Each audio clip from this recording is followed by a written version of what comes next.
pergunta a vocês: pode alguém ser punido por fake news? Olha, ele está espalhando fake news. E se esse fake news não for fake news, for uma verdade? Pior ainda. Enquanto aqui a gente está num evento voltado para fraternidade, amizade, amor, compaixão, aqui do outro lado da Praça dos Três Poderes, uma turma do Supremo Tribunal Federal, por 3-2, mantém a cassação de um deputado acusado em 2018 de espalhar fake news. Esse deputado não espalhou fake news, porque o que ele falou na live, eu também falei para todo mundo, que estava havendo fraude nas eleições de 2018. Ia se apertar o número, quando se apertava o número 1, já aparecia o 13 na tela e concluía a votação. Foram dezenas de vídeos, dezenas de pessoas ligaram para mim ao longo de toda a noite, daquela primeira votação, do primeiro turno de 2018. Isso é uma verdade. E esse deputado foi cassado.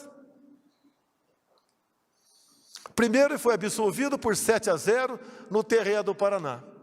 Depois, por 6-1, foi condenado no Tribunal Superior Eleitoral, cujo objetivo era criar jurisprudência para perseguir os outros, que porventura não gostassem do seu comportamento. Deputados que estão aqui, que porventura estejam nos ouvindo, vai chegar a sua hora, se você não se indignar. Não existe tipificação penal para fake news. Se for para punir com fake news a derrubada de páginas, fecha a imprensa brasileira, que é uma fábrica de fake news, em especial Globo, Folha. Outro caso hipotético.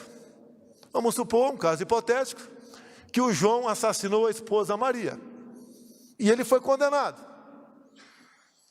Algum tempo depois, descobriu-se que o João não era casado com a Maria. Eles viviam em união estável. Solte-se o João, volte o processo às origens. Assim foi a absolvição do Lula. Patrocinado por quem? Edson Fachin. Ele que botou o Lula em liberdade. E baseado no quê? No CEP, Código de Endereçamento Postal. Ele não podia ser julgado em Curitiba. Tinha que ser julgado em São Paulo ou Brasília. E anulou-se na época, que já se prescrevia, todas as acusações contra ele. Que Brasil é esse? Que justiça é essa? Me desculpe os demais magistrados aqui presentes. Onde está o nosso TSE quando convida as Forças Armadas, via portaria, assinado pelo ministro Barroso, a participar de uma comissão de transparência eleitoral? As Forças Armadas descobrem centenas de vulnerabilidades, apresentam 9 sugestões. Não gostaram. Eleição é coisa para forças desarmadas. Convidaram-os para quê? Ora bolas. Para fazer papel do quê? Eu sou o chefe das Forças Armadas. Nós não vamos fazer o papel de idiotas.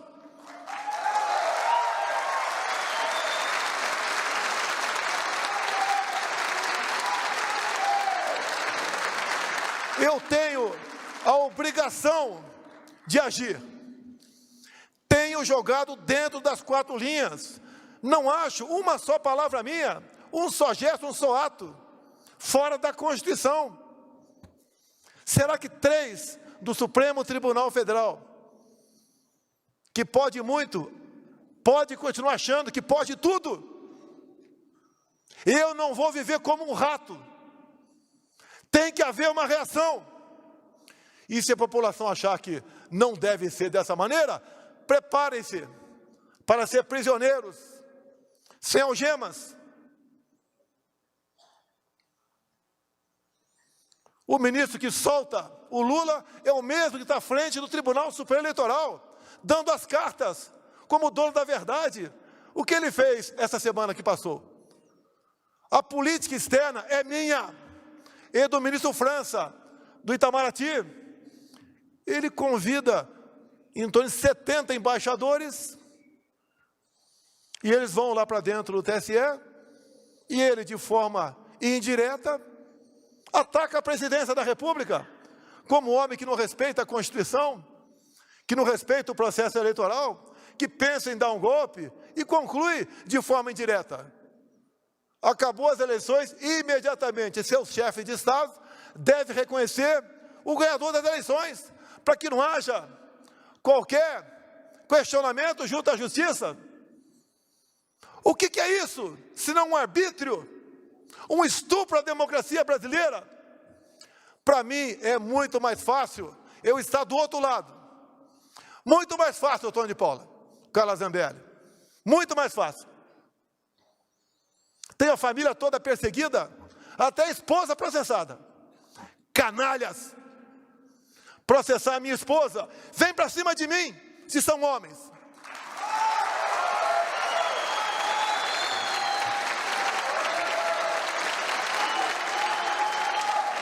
Eu sou suspeito para falar de parentes ao meu lado.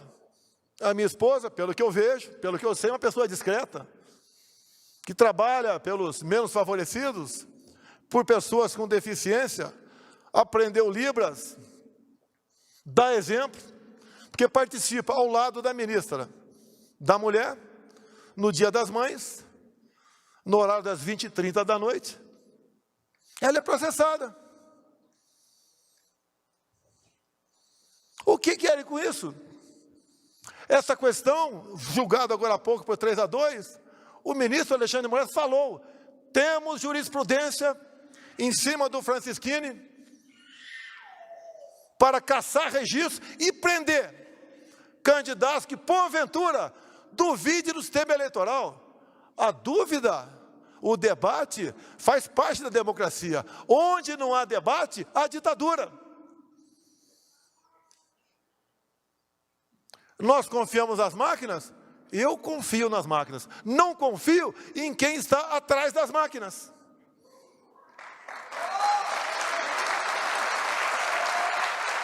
Me permitem avançar. Me permitem avançar. A minha segunda live do ano passado, onde eu peguei um inquérito da Polícia Federal, que foi aberto no início de novembro. Por que foi aberto? Porque um hacker fez uma denúncia.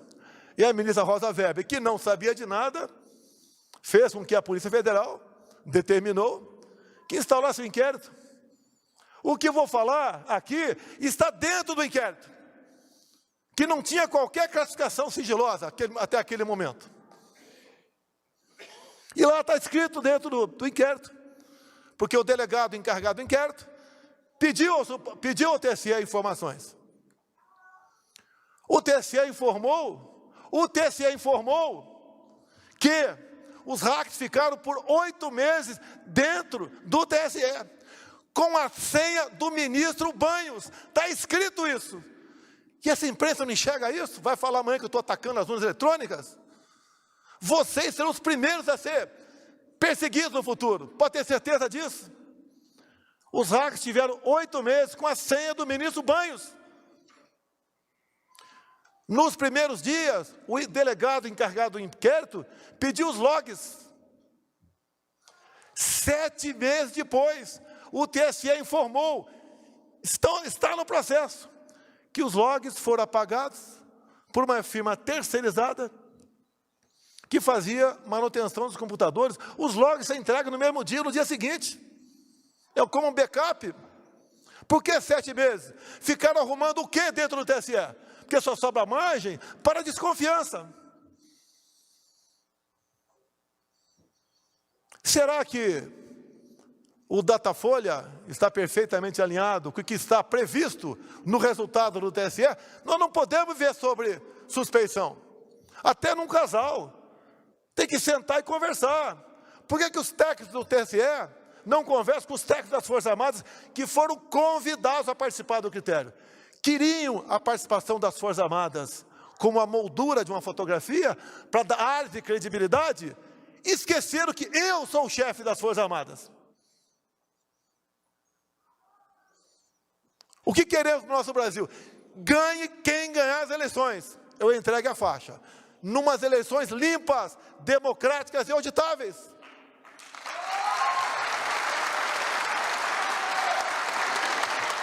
O que aconteceu no dia de ontem, depois do show com os embaixadores? O ministro Fachin, presidente do TSE, convida lideranças religiosas. E o título do convite era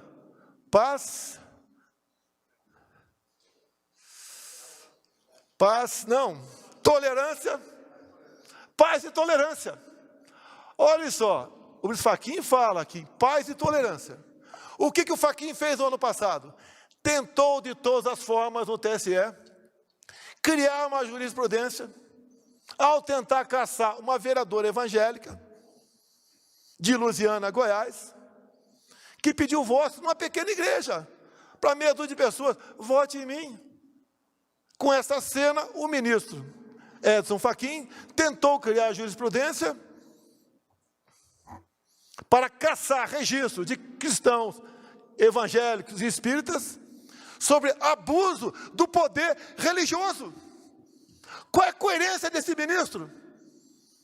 Um convite falando sobre tolerância, ele sendo um intolerante, com uma pobre de uma coitada de uma vereadora eleita em Lusiânia. Qual a isenção que tem esse ministro para conduzir as eleições? Qual terá Alexandre de Moraes para 40 dias antes assumir aquele posto? O que podemos pensar, acreditar nessas pessoas? O que eles querem? Querem uma ruptura? Porque atacam a democracia o tempo todo. Aqui não tem ninguém mais homem do que o outro. Mas nós não podemos nos curvar. Eu não sou dono da verdade, nem dono do Brasil. Eu não sou a pessoa mais poderosa. Eu não sou a pessoa perfeita. E assim ninguém o é. Ou nós nos indignamos, acordamos para o que está acontecendo, ou marcharemos no caminho da Venezuela. O outro lado fala em aborto, esse de forma escancarada.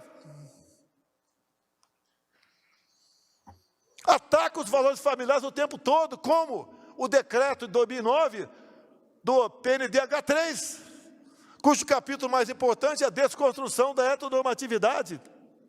O outro lado diz que vai valorizar o MST, que nós acalmamos, titulando os mesmos.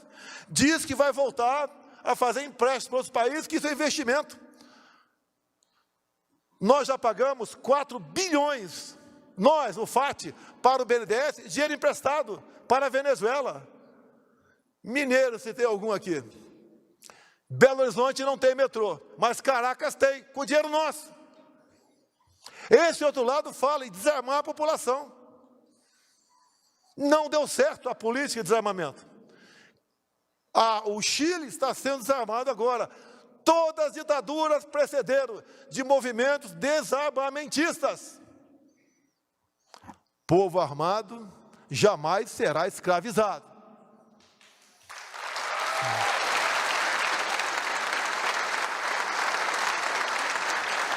Ninguém desarma o povo americano. Não adianta aparecer por lá alguém com espírito ditador, que não vai dar certo. O Brasil tem que criar esse espírito também. Tenho falado para todos os meus ministros. Em 64 tentaram tomar o poder pelas armas. Agora as armas que usam são as armas da democracia. Eu quero, eu não quero. Eu puno, eu caço, eu prendo um deputado por 8 meses, eu faço com que jornalista seja exilado, outros sejam presos. Ora as bolas, se as urnas são inexpugnáveis, por que temos o Hack preso há quase 1 ano em Minas Gerais? São inexpugnáveis. O que se espera de um país que age dessa maneira? Eu não estou dizendo que há fraude, mas há suspeita. Temos que dissipar essa nuvem da suspeição. Não podemos viver dessa maneira. Metade do meu tempo eu tomo para me defender de acusações do outro lado da Praça dos Três Poderes.